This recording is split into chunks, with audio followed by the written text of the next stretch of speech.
किसान आंदोलन की आड़ में भारत के खिलाफ साजिश रचने और हिंसा के लिए गलत सूचना फैलाने वाले ट्विटर अकाउंट को डिलीट करने के लिए कंपनी राजी तो हो गई है, लेकिन साथ ही उस आदेश का पूरी तरह से पालन करने में अनिच्छा जताई है, जिसमें सरकार ने प्लेटफॉर्म से 1178 हैंडल्स को हटाने को कहा था।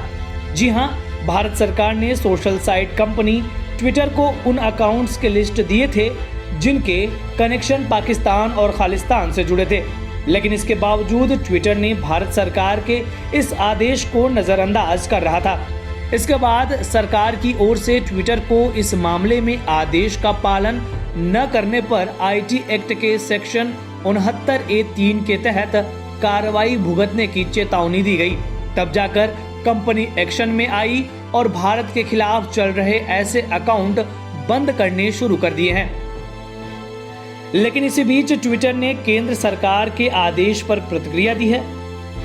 खबर यह है कि ट्विटर ने बुधवार को सरकार से कहा है कि उसके आदेश भारतीय कानूनों के अनुरूप नहीं है और वो कुछ अकाउंट्स को पूरी तरह हटाने की बजाय वो भारत में उसका एक्सेस खत्म कर सकता है।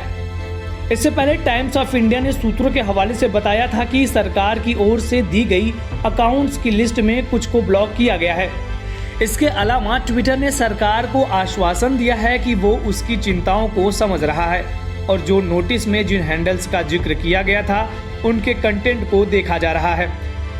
रिपोर्ट्स के मुताबिक #प्लानिंग फॉर्मर जीनोसाइड के साथ ट्वीट करने वाले 257 हैंडल्स में 126 को डीएक्टिवेट किया जा चुका है। कुछ दिन पहले ट्विटर इनको ब्लॉक कर दिया था, मगर कुछ देर बाद ही ज्यादातर अकाउंट्स को अनब्लॉक करते हुए कहा कि उनके ट्वीट्स फ्री स्पीच और समाचार लायक थे।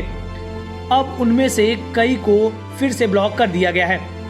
रिपोर्ट्स में यह भी दावा किया जा रहा है कि सरकार ने जिन 1178 ट्विटर अकाउंट के लिस्ट ट्विटर को दिए गए थे, उनमें से 583 अकाउंट को ब्लॉक कर दिया गया है।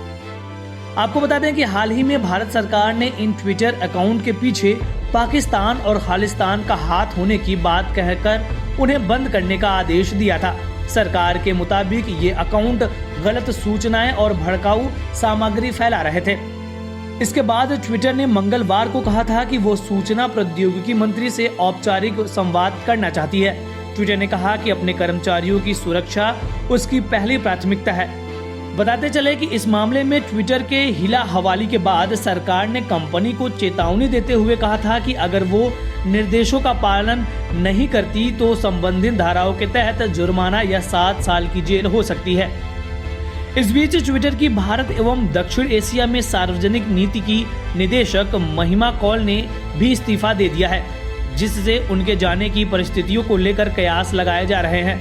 कंपनी का कहना है कि कौल का इस्तीफा इस मामले से जुड़ा नहीं है।